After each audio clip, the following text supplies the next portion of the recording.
봤으니까 또 더 열심히 해가지고 문학도 이렇게 다 씹어 먹읍시다. 또 이제 문학은 또 화작이랑 달라서 문제가 또 이렇게 막 깔끔하고 쉽게 풀 수 있게만 나오진 않습니다. 그래서 연습 한번 해보고, 자, 오늘은 말씀드렸던 것처럼 국어 대가리부터 시작을 하도록 하겠습니다. 네, 자, 국어 대가리는요, 거기 이강백이라는 사람이 있었는데, 여러분들 혹시 이강백이라는 사람이 어떤 유명한 작품을 썼는지 혹시 아십니까? 아, 예, 그렇군요. 혹시 파수꾼이라고 들어보셨습니까? 들어는 봤는데 배운 적이 없었나요? 다른 파수꾼은 뭐죠? 영화 파수꾼이요? 호밀밭은 파수꾼이야. 그건 소설이고 우리나라 것도 아니죠. 자, 이강백이라는 사람은 우리나라의 어떤 연극의 대본을 뭐라 그러죠? 아, 각본이라고 하지 않습니다. 어? 아, 이게 대본인데 그 연극의 대본을 특히 하는 말 있죠? 희곡이라고 하죠. 희곡의 한 획을 든 사람이다 라고 생각하시면 되겠습니다. 이 글도 마찬가지로 딱 보시면은 이렇게 등장인물이 이름이 나와 있고 그 등장인물이 각각 어떤 말을 하고 있고 그리고 어떤 행동을 하고 이런 것들이 나타나 있습니다. 이 글에 관해서는 일단 뭐라고 보시면 되겠죠? 희곡이라고 보시면 되겠습니다. 희곡이라고 쓸게요. 그 다음에 주제는 그냥 먼저 쓰겠습니다. 주제는 대단한 게 없어요. 현대사회에서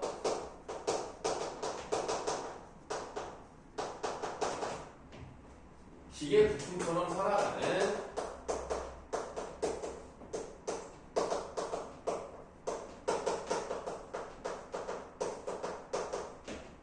현대인의 모습을 다루고 있다. 예. 자, 그래서 뭐 여러분들은 아직 뭐 학생이기 때문에 뭐 학생이니까 뭐 일을 다니지 않았죠. 그런데 우리가 이제 일을 할 때 우리가 하는 일이 어떻게 이 사회에 영향을 미칠 수 있을까? 어떻게 보면 우리는 굉장히 작은 부품처럼 이 사회라는 게 돌아가기 위한 어떤 단순한 그냥 조직의 일부가 아닐까라는 생각을 해볼 수 있다는 거죠. 그러니까 우리는 인간답게 인간으로서 살아야 되는데 그렇지 못하게 살아가는 경우도 있을 거란 말이에요. 그러니까 쳇바퀴 돌듯이 그냥 일만 하는 거죠. 그런 것들이 과연 우리에게 어떤 의미가 있을까? 이걸 한번 생각해 보는 건데요. 자, 우리 앞부분에 줄거리라고 되어 있는 부분을 보도록 하겠습니다. 자, 두 명의 창고직인, 자, 창고를 이제 지키는 사람이고, 이제 상자를 받아서 다른 곳으로 보내는 그런 역할을 하는 사람입니다. 네, 자앙과 기임은 이렇게 되어 있어요. 자앙과 기임의 단위줄. 이게 뭘 것 같아? 이름이 좀 특이하죠? 이게 무슨, 이게 우리나라 희곡인데 이게 좀 신기하네 좀. 뭐라고요? 아, 중국 자 빈 중국 이름 아닙니다. 요게 지금 뭐냐면 성씨예요. 성씨. 네, 장씨랑 김씨입니다. 근데 지금 보시면 성씨만 나와 있죠. 이름이 없어요. 그래서 우리는 어떻게 보셔야 되냐면 여기다 큰 거죠. 자, 성씨만으로 이름을 대신하고 있다는 것을 확인해 볼 수가 있거든요. 그럼 이런 설정이 무슨 의미를 가지고 있는가? 이름이 없어. 성만 나와 있어. 그러면 이게 어떤 의미를 가지고 있을 것 같아? 특정한 사람을 특정하지 않고. 그렇지. 특정하지 않았다. 자, 그 다음 계속 이어서. 그래서 좀 포괄적으로 아주 내가 볼 때는 80% 정답입니다. 조금 다르게 표현해 볼까요? 포괄적으로 라는 말을 좀 다르게 하면 이제 답이 나올 것 같아요. 보편적으로. 아, 보편적으로. 자, 그 다음 대사. 보편적인 사람들을 표현한다. 아, 이거 훌륭한데요. 내가 볼 때는 문학도 잘할 것 같은 그런 기분이 들지가 듭니다. 네, 자.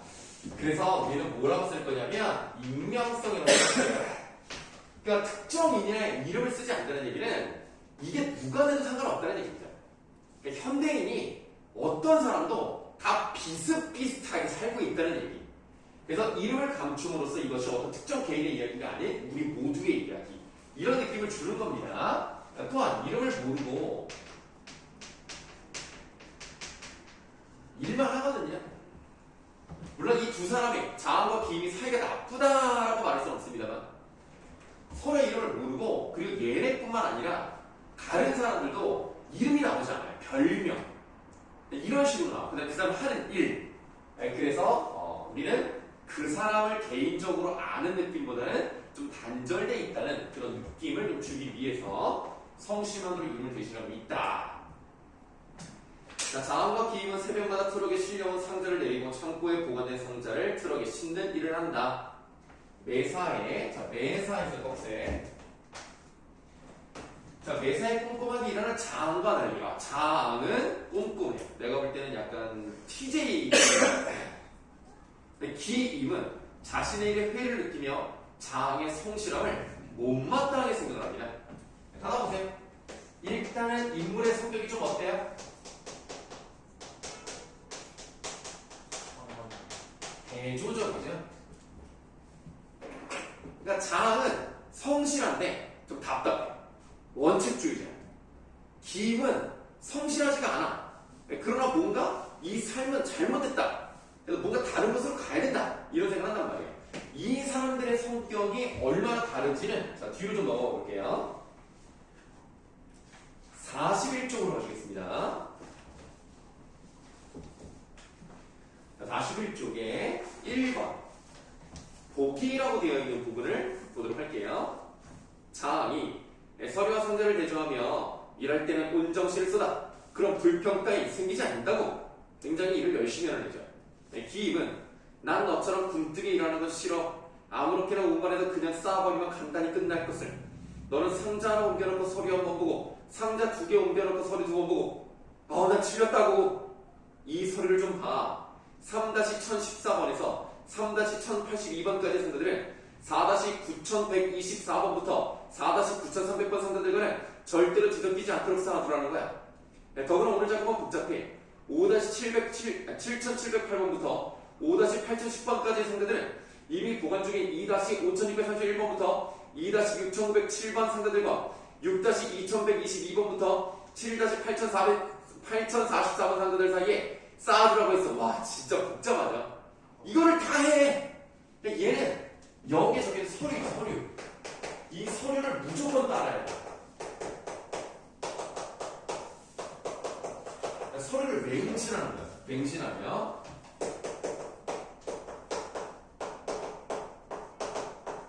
서류에 따라 일하는 자항의 모습이 나타나 있죠.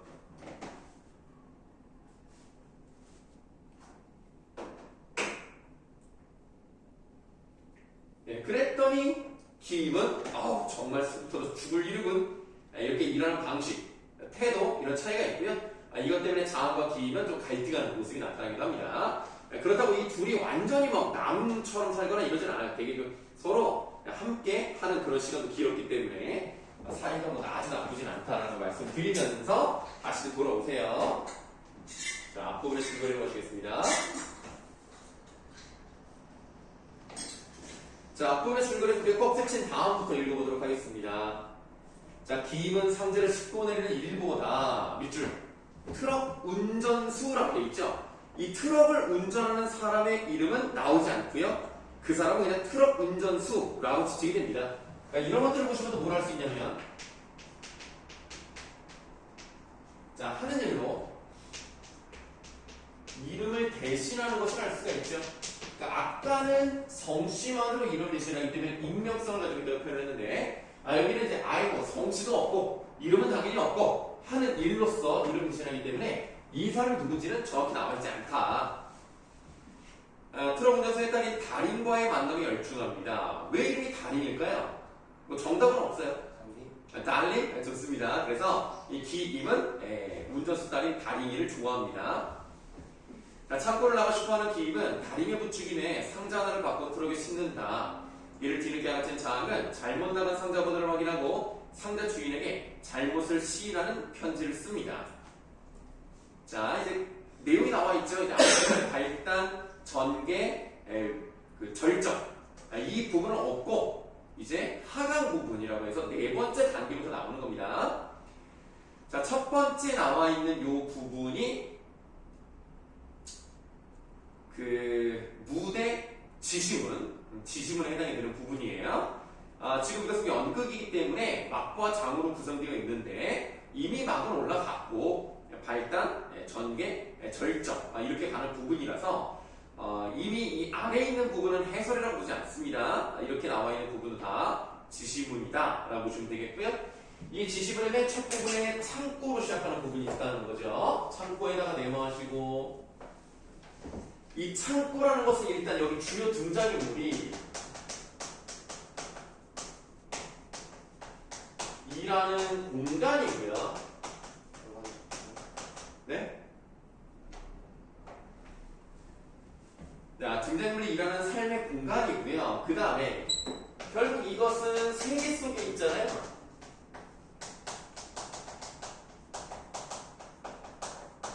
그러니까 이 세상 안에 있는 어떤 장소이긴 하겠지.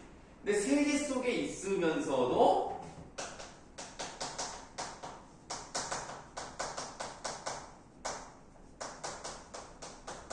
세계와 단절된 공간이기도 한 거죠.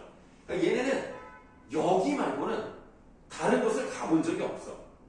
그러니까 이 세상을 이루는 한 부분이면서 세상과 소통되지 않는 단절된 공간. 그럼 이런 것들이 어떤 것을 의미할 수 있는가를 좀 보셔야 되겠습니다. 이게 지금 우리가 살고 있는 산업사회라고 볼게요. 네, 세상은 산업사회인 거죠. 이 산업사회에서 개인에게 주어진 삶의 공간에 해당이 되겠다. 여러분들에게 좀 쉽게 말씀드리면 학교 같은 공간이라고 보시면 되겠습니다. 그러니까 안 다닐 수는 없잖아. 그러니까 이 세상을 이루고 있는 한 부분이면서도 학교 말고 다른 곳을 갈 수는 없다. 뭐 이런 느낌으로 보시면 어떤 사람은 그러겠죠. 그냥 성실하게 주어진 걸 열심히 하면서 그래 내가 이렇게 살아가로서 뭐 좋은 대학 가기 위해서야 라고 생각하고 그냥 받아들이고 체념하는 듯이 살아가는 사람이 있는가 하면 어떤 사람은 왜 이렇게 살아야 되지? 불만을 가질 수 있잖아. 왜 내가 이렇게 힘들게 학업을 해야 돼? 나는 자유롭게 살고 싶고 이런 생각도 하겠죠. 장은 좀 성실한 사람이고 그냥 공부 열심히 하는 사람이라면 기임은 이런 사회에 대해서 불만을 갖고 있다. 이건 잘못했다 라고 생각하시면 좀 와닿을 것 같아요. 자, 창고 밖으로 상자들을 옮기고 있던 장과 트럭 운전수 사이에 언쟁이 벌어진다. 장은 트럭 운전수에게 편지를 전달해주도록 간청하고 운전수는 목청을 높여가며 거절의 이유를 설명한다. 운전수 대사부터 나옵니다. 그건 미친 짓이야. 뭐가 미쳤다는 거야? 상자가 바뀌었다는 걸 알죠? 그래서 그 바뀌었다는 것을 시인하고 잘못을 비는 거. 이거는 미친 짓이다. 일부러 잘못했다고 편지를 보낼 필요는 없어. 장이 편지를 운전수에게 내밀며 제발 보내야 해요. 여봐, 내가 상자들을 운반하고 다니니까 상자주의가 통할 수 있다고 생각한 모양인데 그건 큰 착각이야. 난 말이야. 미쳐. 뭐가 뭔지도 모르고 그냥 싣고 왔다가 그냥 실어가는 거라고. 그러니까 지금 이게 바로 뭐냐면 이 전체적인 일의 흐름을 몰라. 그냥 나는 부품처럼 하는 일만 계속 하는 거야.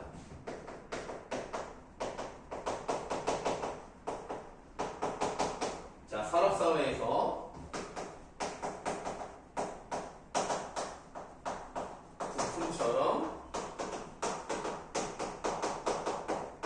살아가는 삶에 대한 얘기입니다. 그러니까 자기는 그냥 하는 일만 하면 돼. 이걸 왜 하는지도 몰라. 어디서 상자가 왔는지도 모르고 이 상자가 어디로 가는지도 모르고 나는 그냥 트럭만 운전을 해서 운반만 하면 돼. 그 돈을 받으면 돼. 그럼 끝이야. 난 몰라도 돼. 실제로 내가 아는 건 정거장에서 여러 트럭들이 상자를 나눠받을 때 만나는 분배받는 딸기코하고 창고에 보관했다가 다시 나눠 싣고 정거장에 가서 만나는 접수받는 외눈깔. 그 둘뿐이라고. 근데 지금 이 사람들 이름을 얘기하지 않죠. 이름을 몰라. 밑줄에 딸기코와 외눈깔은 내가 붙인 별명인데 라고 돼 있단 말이에요. 이름을 모르죠. 그래서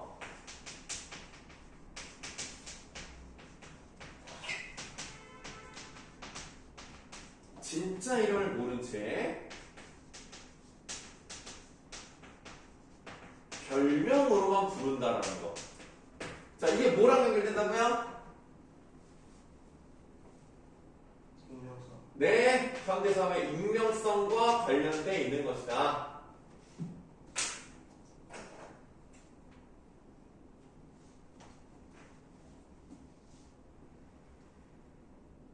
물론 진짜 이름이 있겠지. 하지만 그들이 내 이름을 부르지 않고 노름뿐이라 하듯이 나도 그들을 별명으로만 불러. 어쨌든 딸기코가 상자를 분배하는 것은 정거장의 왼쪽이고 외눈깔이 상자를 접수하는 것은 정거장의 오른쪽이야. 네, 그래서 그들은 밑줄 같은 정거장에서 둘 다 상자를 취급하면서도 서로 얼굴 한 번을 볼 수조차 없어. 그럼 지금 이게 산업사회라고 얘기했잖아. 자, 산업사회에서 개인이 서로 소통하지 못하는 모습을 보여주고 있는 것이다. 우리가 지금 한쪽밖에 보지 않았습니다만 전체적인 내용과 주제가 뭔지 느낌이 벌써 와요. 이제 얘네들이 이제 어떻게 이제 활동을 하는가 그 모습만 좀 보시면 되는 겁니다. 뭐 전체적인 큰 틀은 잡았다고 생각하시면 돼요. 예, 어서 오세요.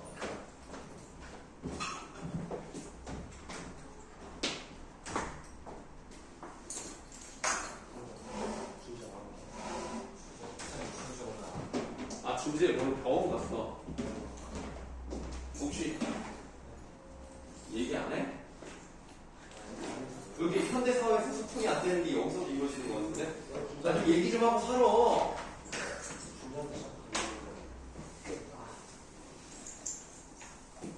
이거 준재가 이거 볼 텐데 이거 얼마나 섭섭하겠어. 어디 갔는지 모르고. 그 문학 그 국어 대가리부터 할 거야 오늘. 국어 대가리의 그 36쪽은 끝났고요. 37쪽 보도록 할게요. 너와 남은 시간은 다음 시간에 할 거예요. 자, 37쪽에 자앙의 대사가 나와 있습니다.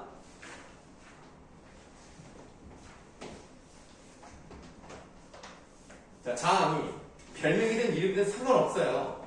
그 다음 밑줄에 편지를 억지로 운전수 손에 쥐어준다라고 되어 있습니다.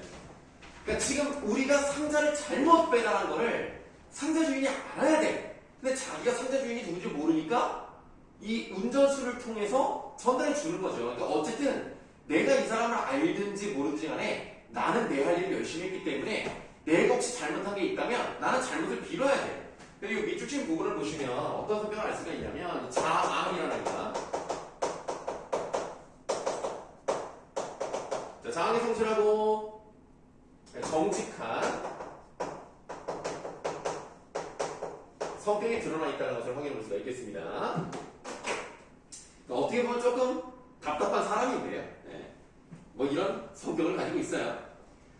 상자를 싣고 가는 곳에 내 편지를 갖다 주면서 다음 사람에게 전달하라고 하면 되거든요.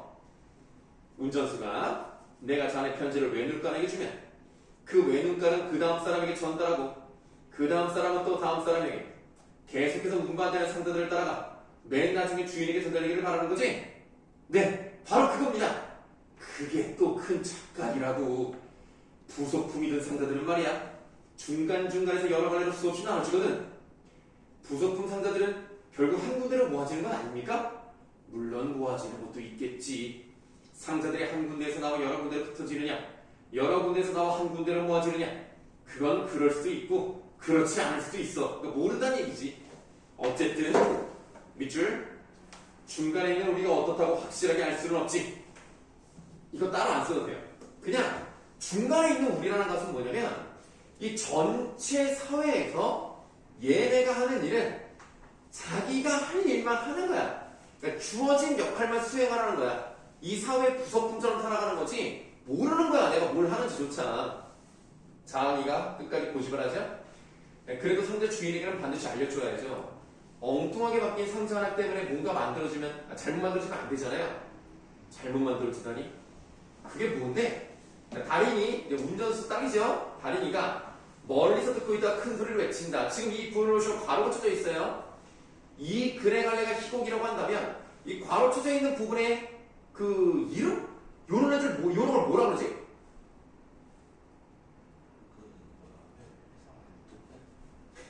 아니 괄호 쳐져 있는 게 어떻게 독백이겠어. 이 괄호 친 부분은 말이 아닌데 미안하다. 지시문이라고 하죠. 지시문 중에서도 우리는 동작 지시문이라고 하는 겁니다. 이제 크게 외치겠죠? 어떤에서 꼭 세워봐. 자, 지금 이 사회에서 뭐가 만들어지는지 모르는데 그냥 들리는 소문으로는 어떤 굉장한 기계래요. 이 세상 모든 사람들을 즐겁고 기쁘게 해주는 신기한 기계죠. 뭐 예를 들면 유익한 물건 같은 거 말할 수 있겠지. 운전수가 다행에게 외친다. 무슨 기계라고? 큰 소리로. 기계가 아니라 폭탄이래요. 이 세상 모든 사람들을 한꺼번에 죽여요. 닫아봐. 다행이가 했던 말은 앞부분에 한 말은 유익하다 그랬고 뒷부분에 한 말은 유해하다고 얘기하는 거야. 그러니까 심지어 얘네들은 자기들이 무슨 일을 하는지도 모르고 자기들 때문에 어떤 일이 만들어지는지도 모르고 그냥 거기서 하라는 일만 하고 있는 애들이야. 그래서 얘네들은 실제 사회의 본질적인 모습을 알지 못해요. 얘는 몰라. 뭐가 이루어지는지. 자, 여기 조금 더 이제 들어가서 좀 구체적으로 쓸게요. 자, 첫 번째. 지금 상자가 뒤바뀔 수 있잖아요.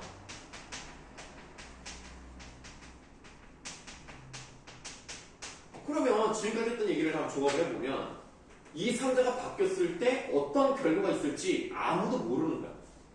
만약에 유익한 물건을 만드는 사회였다? 그럼 이제 오히려 그 상자가 바뀜으로써 해로운 일이 생길 수 있겠죠. 유해한 물건을 만드는 거였다? 그럼 상자가 바뀜으로써 오히려 유익한 일이 있을 수 있는 거 아닙니까? 그러니까 지금 상자가 뒤바뀌었는데 이 뒤바뀐 것이 어떤 결과로 나타날지 예측할 수가 없어요. 아무것도 모르는 거야, 지금. 그렇다면 어떤 결과가 있을지도 모르고 좋은 결과일지 나쁜 결과일지 예측도 제대로 하지 못한다면 거꾸로 생각을 해보면 지금 열심히 일하는 자항이 있지, 자항. 이런 자항이 어서오세요. 그러니까 자항이 성실하게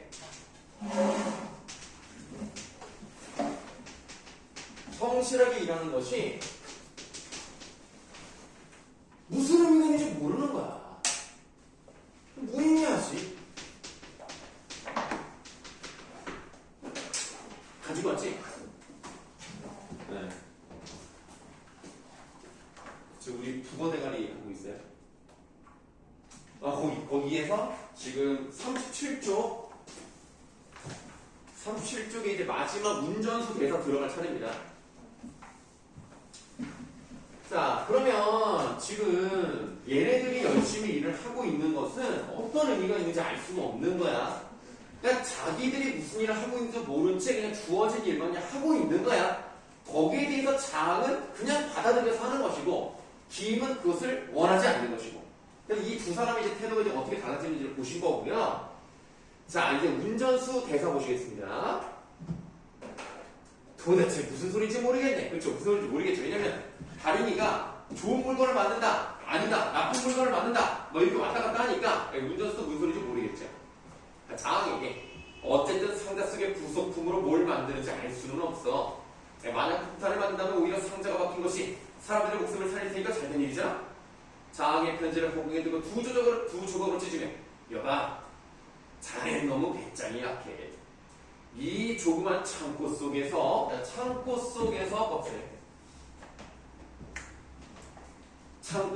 모든 걸 성실하게 잘했다는 것이 창고 밖에서는 매우 큰 잘못이 된다. 지금 얘네들의 사회는 어떻게 이루어질지 알 수도 없단 말이야. 그러니까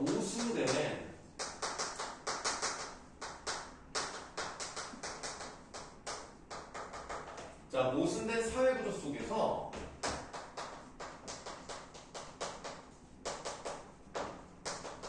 개인의 성실함. 그러니까 우리가 생각을 해봐. 성실하다는 거에 대해서 나쁘다고 말하는 사람 사실 거의 없어요. 성실하게 자기 일 열심히 하면서 자기 밥벌이 잘하면서 남에게 피해 주지 않는 거 얼마나 좋습니까? 성실한 거에 대해서 그렇게 살면 안 돼! 라고 말하는 사람은 사실 별로 없을 겁니다. 그런데 지금 어떤 면에서 보시면 자항은요, 이게 만약에 나쁜 일을 하고 있는 거라면 나쁜 일을 하고 있는지도 모르게 그냥 자기 스스로를 열심히 한다고 생각을 해서 그 일을 계속한다는 것이 과연 올바른 것이냐. 또 그렇게 말할 수 없잖아. 그래서 이 개인의 성실함이라는 것은 어쩌면 오히려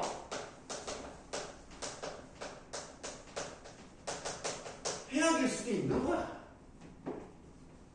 운전수가 그런 얘기를 하는 거죠. 너는 성실하다고 하지만 네가 열심히 일을 해서 나쁜 결과가 나오면 그게 과연 올바른 것이겠느냐 이 얘기를 하는 거죠. 자, 그렇게 생각해봐. 그럼 상자 하나쯤 틀렸다고 안절부절 못하지는 않을 거야. 두 조각으로 찢어진 편지를 장의 바지 양쪽 호주머니에 쑤셔 넣는다. 무슨 일이 생겨도 창고 밖으로 알릴 필요는 없어. 밑줄, 그게 잘한 일인지 못한 일인지 모를 바에야 그냥 덮어두라고. 네가 한 일이 좋은 일일 수도 있고 나쁜 일일 수도 있는데 결국 너랑은 관계가 없잖아. 그러니까 너는 그냥 그렇게 살면 돼.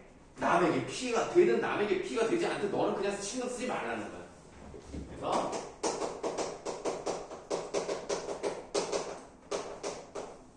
타인의 상황에 관심을 주지 않아요. 뭐 그런 데 말지. 나는 내 돈만 벌면 된다. 그러니까 이런 걸 보면 지금 우리가 이 국어 대가리에서는요 정답이 없는 거예요. 자앙이 하는 일이 잘못된 일일 수 있는 거고요. 오히려 그렇다면 이것을 하지 않으려는 사람들이 또 괜찮은 거지. 그러니까 정답은 없는데 자앙을 비판할 수도 있고 아니면 반대로 일을 열심히 하지 않는 사람들을 비판할 수 있단 말이에요. 그럼 만약에 자앙을 제외한 나머지 뭐 기인이라든가 아니면 뭐 트럭 운전수라든가 이런 사람들이 잘못다고 본다면 어떤 면에서 또 이 글의 주제는 자기 일에 대해서 열심히 하지 않는 사람들, 무책임한 그런 태도를 가진 사람들, 그런 사람들에 대한 비판적 태도를 가지고 있는 글이다. 이렇게도 볼 수 있는 거죠. 그러니까 우리가 정답을 찾는 게 아니에요. 우리는 이 글을 보면서 이렇게도 생각해 볼 수도 있고 저렇게도 생각해 볼 수 있고 문학이라는 것이 원래 그런 겁니다. 이렇게 저렇게 볼 수 있는 그런 관점을 우리가 찾아가야 되는 거죠. 자, 창고 속의 자네한테는 그게 배짱 편한 거야. 자앙이 손에 들고 있는 서류를 가리키며 그렇다면 이런 서류들은 뭡니까? 누군가 이 서류들을 보면 상자가 잘못된 것을 알 수 있을 텐데요. 서류가 완전하다고 믿는 건 바보들 뿐이지. 좋은 예가 있어. 내 아내는 옛날에 죽었는데 사망신고를 안 했거든. 그러면 죽은 것은 사실이지만 서류상으로는 살아있는 사람으로 되어 있습니다. 물론 요즘은 그럴 수가 없어요. 요즘은 다 이제 정상적으로 죽었다고 좀 표현하기 좀 이상하긴 한데 보통 질병으로 돌아가신 분들이 많단 말이야. 질병으로. 그러면 병원에 계시겠죠. 병원에서 사망신고를 내리면 그 사망신고서를 가지고 장례식장을 갈 수가 있어요. 사망신고서가 없으면 장례식장에서 안 받아줍니다. 그래서 지금은 사망신고를 할 수밖에 없어요. 근데 이제 예를 들어서 혼자 있다가 죽었거나 아니면 뭐 범죄 때문에 누군가가 여기서 죽었을 수도 있잖아요. 그런 경우는 이제 밝혀지기 전까지는 사망신고 되지 않으니까 죽었음에도 불구하고 살아있는 사람처럼 되어 있는 거죠. 그러니까 서류라는 것은 믿을 수 있는 게 아니다 라는 얘기를 하는 겁니다. 그러니까 여러분들 요즘은 또 그런 게 있어요. 결혼을 했는데 그러니까 결혼식을 통해서 많은 사람들 앞에서 결혼식을 이제 치렀는데도 혼인신고를 하지 않으면 서류상 부부가 아니에요. 그러면 이제 예를 들면 뭐 그렇게 해야 된다는 건 아니지만 혼인신고 안 한 상태로 살 수 있거든요.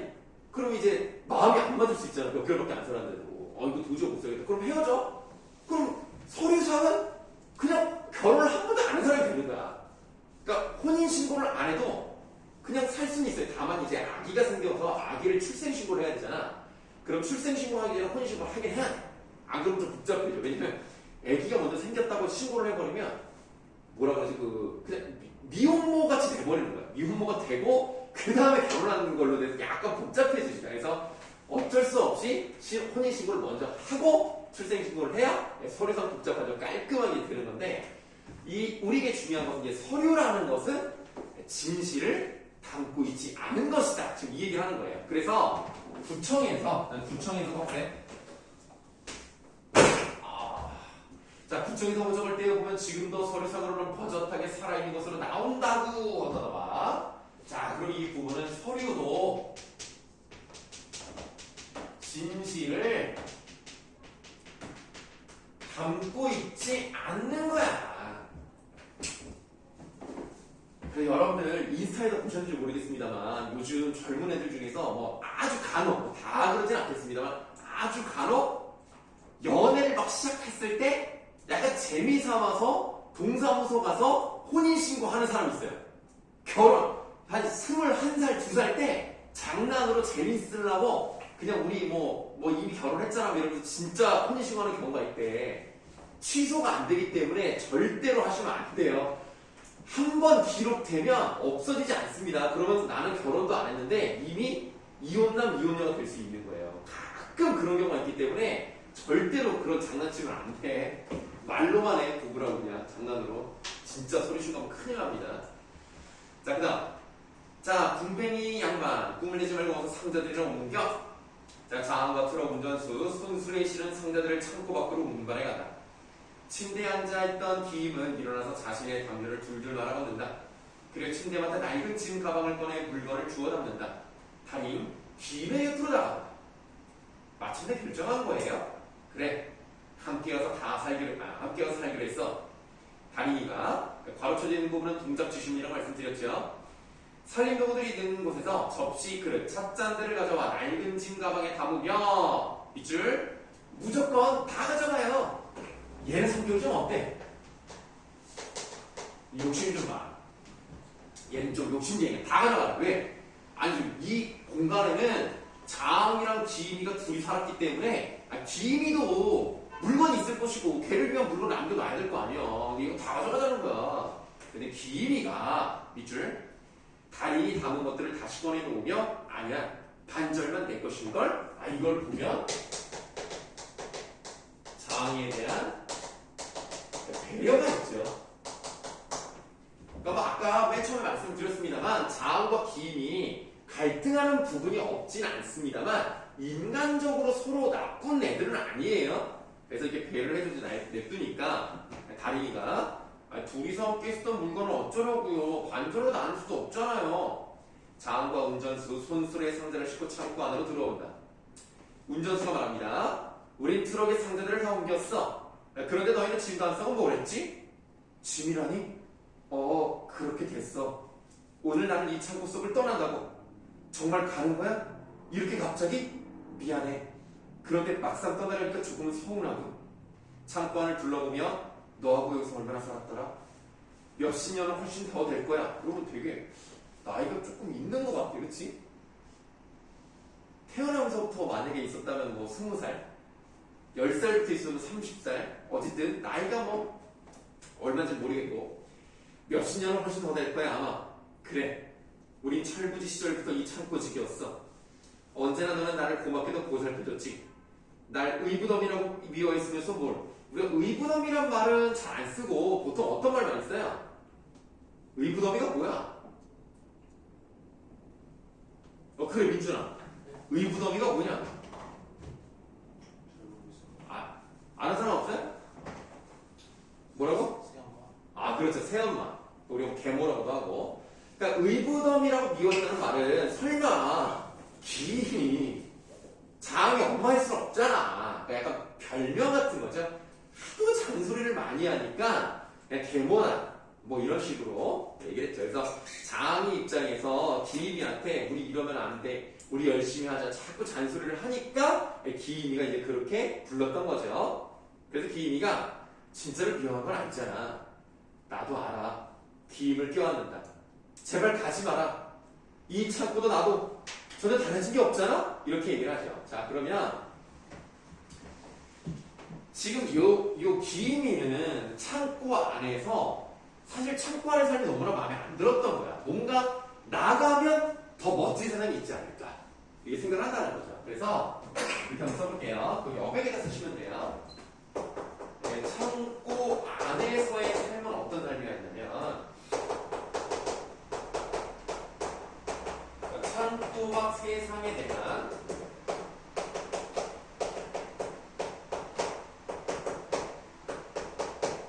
막연한 성경을 가지고 있어요. 그러니까 바깥 세상이 뭔지 몰라. 경험해 본 적도 없어. 창고 안의 삶이 너무나 재미가 없으니까 나가기만 하면 되지 않나 라고 생각했죠? 근데 지금 이렇게 보시면 창고 안에 있었던 애들은 창고 안에서의 삶을 알지만 창고 밖에서의 삶은 모른다 그랬지. 근데 창고 밖을 살고 있는 사람은 누구예요? 트럭 운전수죠?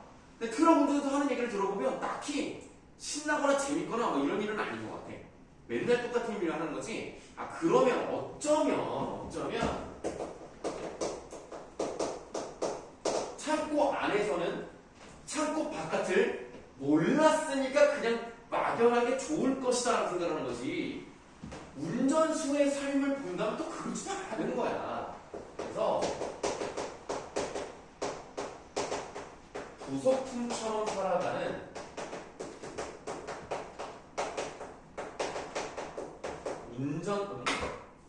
운전수를 통해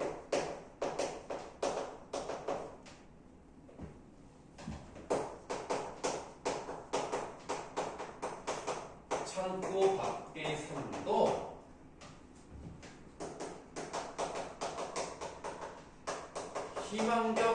희망적이지만은 아니다 라는 생각을 해볼 수 있다는 거죠.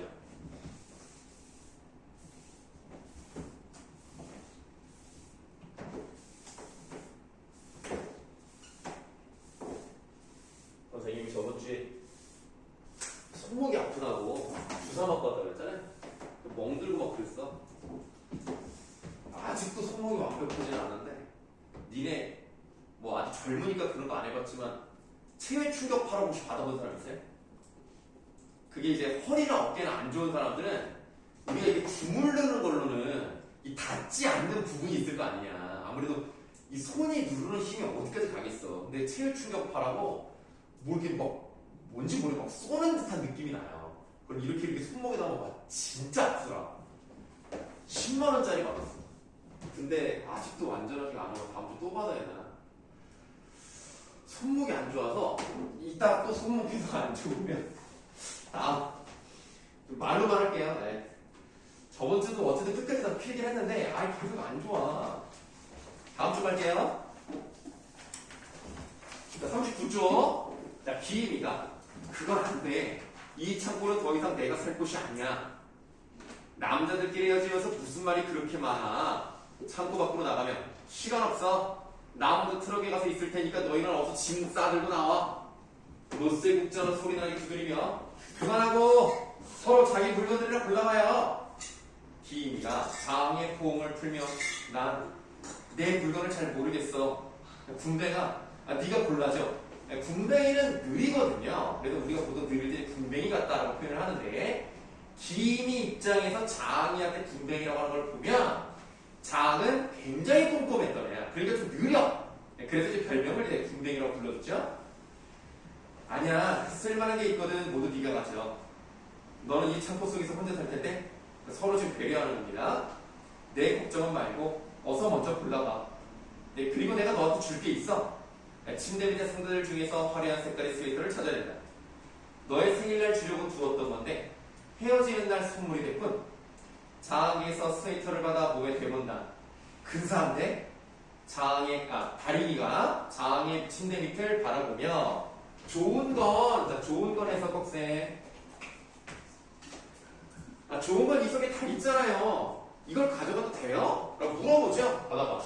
얘를 그냥 다 가져가고 싶은 거야. 타인에 대한 배려가 없어.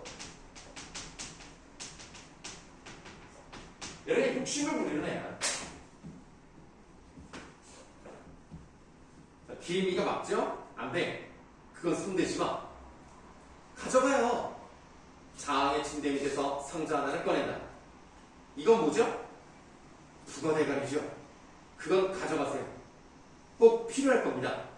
이게 여기 나오지 않았습니다만 북어는 해장이 좋습니다. 그래서 장이 이제 술을 좀 많이 기임이가 술을 많이 마시면 장이가 해장국을 항상 끓여줬어요. 북어국으로. 그래서 북어대가리죠. 그건 가져가세요. 꼭 필요할 겁니다. 왜냐면 이제 기임이가 술을 좋아하니까 기임이한테 끓여주라 이런 건데 북어대가리? 이게 왜 필요한지는 두고 보면 알게 될 것이야. 상자를 열어서 북어 대가리를 하나 꺼내 장에게 준다. 난 너한테 이것밖에 줄 게 없고 내 생각이 날 거야. 항상 곁에 두고 보라고. 장이 북어 대가리를 받으면 그래 언제나 내 곁에 두고 볼게. 창고 밖에서 트럭에 재촉하는 경운기가 울린다. 다리가 서들어서 물건들을 담요에 담는다. 아버지가 재촉해요. 상자와 담요를 들며 어서 들고 나가요. 짐 가방을 들고 장에게 그럼 잘 있어. 마지못해 대답한다. 잘 가.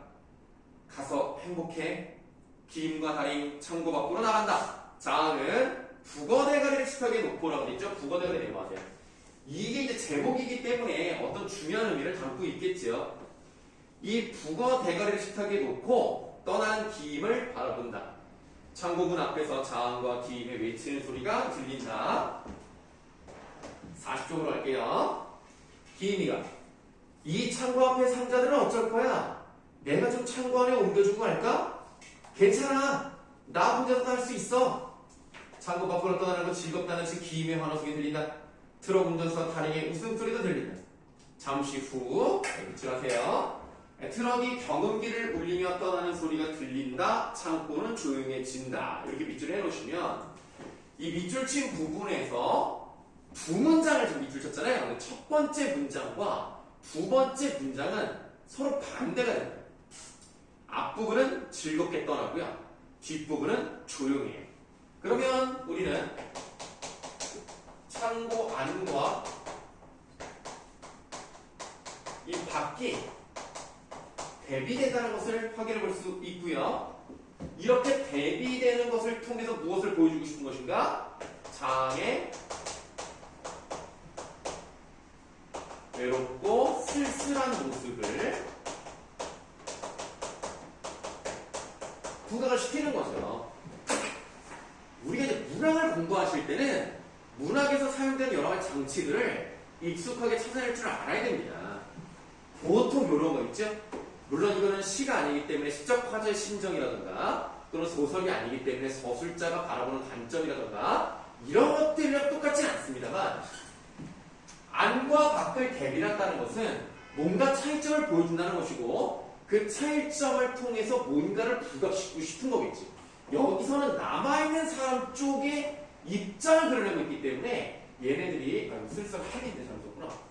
쓸쓸함을 부각시키고 있다 이렇게 보시면 되겠습니다. 이게 문화적 장치라고 보시면 돼요. 그치 민준아? 그치? 그래. 아니 왜 더운데 그렇게 후드 티를 입고 왔어? 네 뭐라고요? 아니 좀 아니 동기야 왜 이렇게 덥게 입고 와? 안 더워? 에어컨 때문에? 학교에서는 에어컨 못 자려가지고. 그런 거 내 할 말이 없고. 나는 그냥 날씨가 더운 것보다 습한 날씨가 너무 힘들어. 나 진짜 그렇게 입고 다니면 난 죽을 것 같은데. 민주 혹시 뭐 때문에 그렇게 입고 다니는 거야? 그럼 너도 에어컨 때문이야?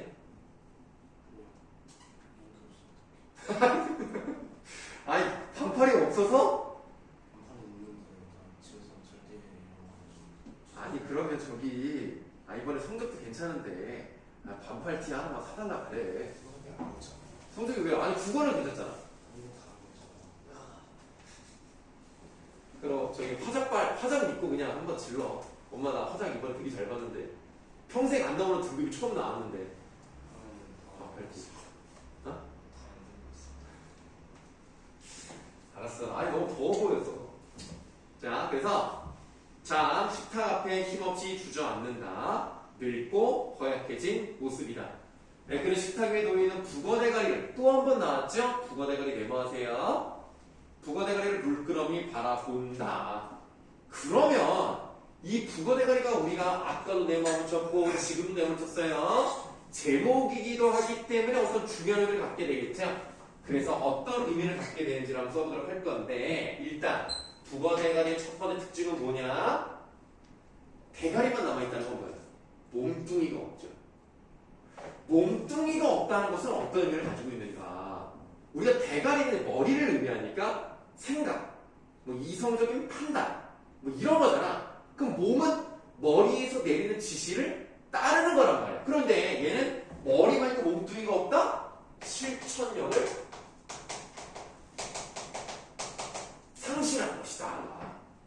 이런 의미를 가질 수 있겠죠. 그 다음에 두 번째, 몸뚱이가 없다는 것을 중점으로 봤을 때 실천하지 못하는 이 사람의 모습을 보여준다면, 그러니까 얘는 지금 머리로서 뭔가 자기가 생각을 하지 어떻게 살아야 되는가, 그리고 좀 뒤에 보시면은 과연 이렇게 사는 게 맞는가도 잠깐 생각을 해요. 그러나 그거를 변화시키려고 하는 의지가 없어.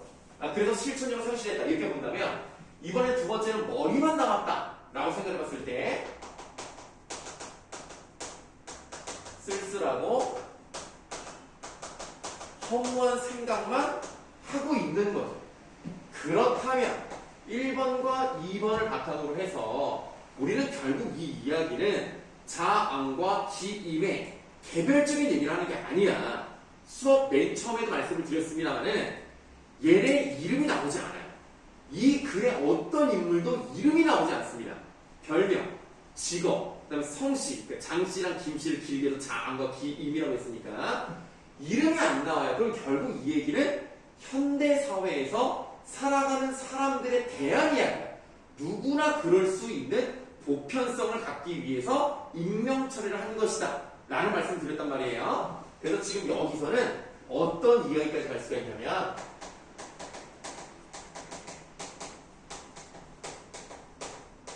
방향성을 잃고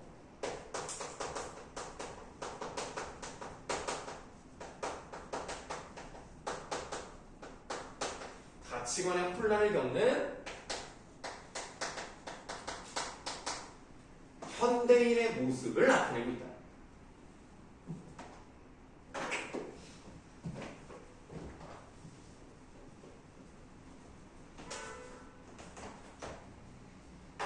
그래서 제목이기도 하기 때문에 어떤 큰 의미가 있을 것이라고 생각하시고, 이렇게 의미를 생각해 보는 것도 우리가 이제 문학을 접근하는 좋은 방법이겠죠. 혹시 그거 옴날 있어요? 그거 이름. 코가 많이 막히시나 봐요. 네, 알겠습니다. 자, 이제 자항의 대사가 길게 나옵니다. 그래, 밑줄. 나도 너처럼 머리만 남았군. 그냥 뭐를 느끼는 거야? 나랑 너랑 똑같다. 동질감을 느끼고 있는 거야. 나도 너처럼 머리만 남았군. 그저 쓸쓸하고 험한 생각으로 가득 찬 머리만 덜렁 남은 거야. 두 손으로 북어대가리를 집어서 얼굴 가까이 마주보며 말해보렴. 니들의 내가 어떻게 보이는지. 그토록 오랜 날 나는 이 어둡고 조그만 창고 속에서 행복했었다. 상자들을 옮겨오고 내보내며 내가 맡고 있는 일을 성실하게 잘하고 있다는 뿌듯함. 그게 내 삶을 지탱해 왔었는데, 약간 중이병 같지 좀? 혼자 뭐라는 거야 지금. 그러나 만약에 세상이, 여기 꺽쇠, 세상이 엉뚱하게 잘못되고 있는 것이라면 이 창고 속에서의 성실함이 무슨 소용이 있는 거지? 맞아. 야, 성실하게 살아오는 것이 진정한 삶의 의미라고 생각했던 자앙이가 약간 달라졌어.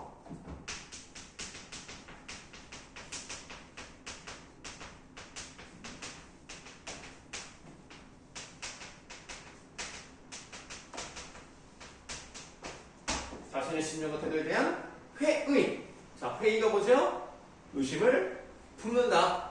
과연 내가 이렇게 사는 것이 올바른가? 하고 잠깐 고민을 하죠. 북어대가리야, 왜 말이 없냐? 멀뚱멀뚱 바라볼 뿐 왜 대답이 없어? 북어대가리를 식탁에 들여놓는다. 아니야, 내 의심은 틀린 거야. 밑줄. 덜렁 남은 머릿속의 생각만으로 세상을 잘못해서 판단해서는 안 돼. 내가 지금 무슨 생각을 하고 있는 거야? 정신을 차리자. 다시 인식을 전환하죠. 자, 이 인식을 전환하고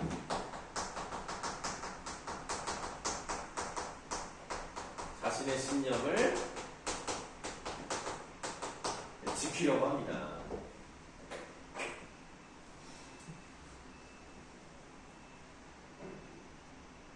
여러분들, 어제 선생님이 인천에 사니까 미래도 인천에 송도라는 데가 있다는 건 들어는 봤을 거야. 인천 송도에 어제 비가 112mm인가 120mm인가가 왔어요. 진짜 많이 왔잖아. 그러니까 한 요 정도 온 거 아니야, 요 정도 비가. 하루 종일. 진짜 많이 왔죠? 김포랑 장기동, 김포에서도 장기동에서는 100mm 넘게 왔거든요. 별 문제 없었어요? 집에? 정전되거나 이런 거 없어? 그러니까 대구는 태풍처럼 바람도 많이 불어가지고 10분 사이에 엄청난 바람이 불어서 지붕이 날아가고 막 무너지고 막 그러던데? 여기는 아무 일 없어요? 아, 좋은 데 사시네. 아, 나도 아무 일 없는데. 혹시라도 걱정돼서 혹시 또 여러분들 집이 막 물새고 막, 여러분들 선생님이 살고 있는 데서 자동차로 한 6, 7분 정도 가면 4,800세대 그 푸르지오 아파트가 얼마 전에 입주를 시작했어요. 입주한 지 열흘밖에 안 됐는데 밑에 지하 1층이 물로 가득 차버렸어. 아파트를 이렇게 그따구로 짓는 거죠. 여러분들, 그러니까 여러분들 부모님들이 보통 조금 빠르면 70년대, 조금 늦어도 80년대생들 아닙니까? 그쵸? 보통 아버님들이 나이가 좀 더 많으시니까 아마 아버님들은 70년대생이 많으실 거예요. 이제 어머님들은 조금 뭐 젊으시면 이제 80년대 초반? 한 80년, 81년 요 정도 되실 거라고 봅니다. 그러면 그분들이 초등학교, 중학교 때, 조금 높게 잡으면 고등학교 때 90년대잖아요. 그때 혹시 홍순환 얘기 들어본 적 없어요? 아니 뭐 인스타라던가 유튜브 같은 데서 옛날에 90년대 홍순환 거 본 적 없어요? 없어? 옛날에는 말이야. 지금은 비가 많이 오면 아예 그냥 지뢰 그 전날 문자 와서 내일 학교 쉰다 이러잖아. 우리 때는 뭐 핸드폰이 있냐, 문자를 보낼 수가 있냐, 뭐 일일이 선생님 전화 같은 것도 안 해. 그럼 나 비가 많이 오면 홍수가 나잖아? 그럼 어떻게 해? 진짜 거짓말 안 하고 헤엄쳐서 가요. 진짜. 그래서 그 수많은 사람들이 여러분들 그 스트로크 넓은 거 있죠? 그거 타고 막 이러고 헤엄쳐서 진짜 갔다니까? 배 이렇게 노젓는 것처럼. 안 믿어? 막 물이 막 여기까지 차는데도 그냥 가방 들고 가는 거야. 무슨 옛날 얘기하는 것 같이 느껴지는데 본 적 없어요? 90년대에는 강한 자만 살아남았다 이런 얘기 못 들어봤어? 옛날에 90년대에는 고속도로에서 무단횡단을 했어. 무단횡단해서 그냥 치면 그냥 죽는 거고 아니면 그냥 건너 가는 거야. 빨리 갈 수 있는 거야. 그리고 버스에도 요즘처럼 버스에 여러분 인도 같은 데 보면 버스에 매달려서 가는 거 아시죠? 그런 거 같다니까. 버스 타려고 매달려서 갔어. 그럴 때가 있었습니다. 아니 그럴 때가 있었다고 하더라고요. 네. 그럴 때가 있었대요. 요즘은 얼마나 좋습니까? 여러분 지하철에 뭐 그 골드라인에 뭐 엄청나게 사람 많은 것 같지? 옛날에는 진짜 지하철에 매달려서 갔어. 그건 아닌 것 같고 봤을 때 그만큼 위험한 시기였는데 야 진짜 많이 좋아졌다. 학교 안 가고 그러진 않죠? 비 온다고 해서. 알겠습니다. 자 다음. 자 그래서 덜렁남은 머릿속에 생각만으로 세상을 잘못하고 판단해서는 안 돼. 손술에 실린 상자와 소리를 대조하며 혼자서 쌓기 시작한다. 다시 소리를 맹신하고 있습니다. 제자리에 상자들을 옮겨놓아라. 정확하게 쌓아. 틀리면 안 돼. 단 하나의 착오도 없게. 절대로 틀려서는 안 된다. 그러니까 얘는 지금 무조건 자기가 하는 일을 계속 하는 거야. 그럼 지금 얘는 어떤 문제점이 있냐면 이게 진짜 올바른 것인지 내가 혹시나 잘못된 일을 하고 있는 것은 아닌지 그런 냉철한 성찰을 하지 않고요. 다시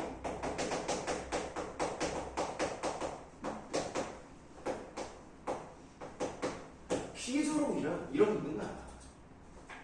그냥 쳇바퀴 돌지 계속 그냥 부품처럼 일만 하고 있는 거야. 그래서 이렇게 함으로써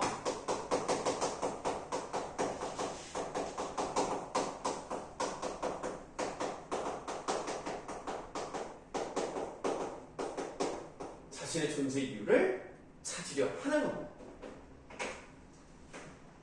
그래서 얘를 통해서 세상에 대한 제대로 된 인식 없이 그냥 분업화된 사회를 살아가고 있는 현대인의 모습을 비판하는 관점으로도 볼 수 있어요. 자, 이렇게 이제 마무리가 되었다 하시면 되겠습니다. 네, 좀 길었죠? 좀 쉬었다가요. 네, 다음 나와 있는 시를 보도록 할게요. 쉬세요.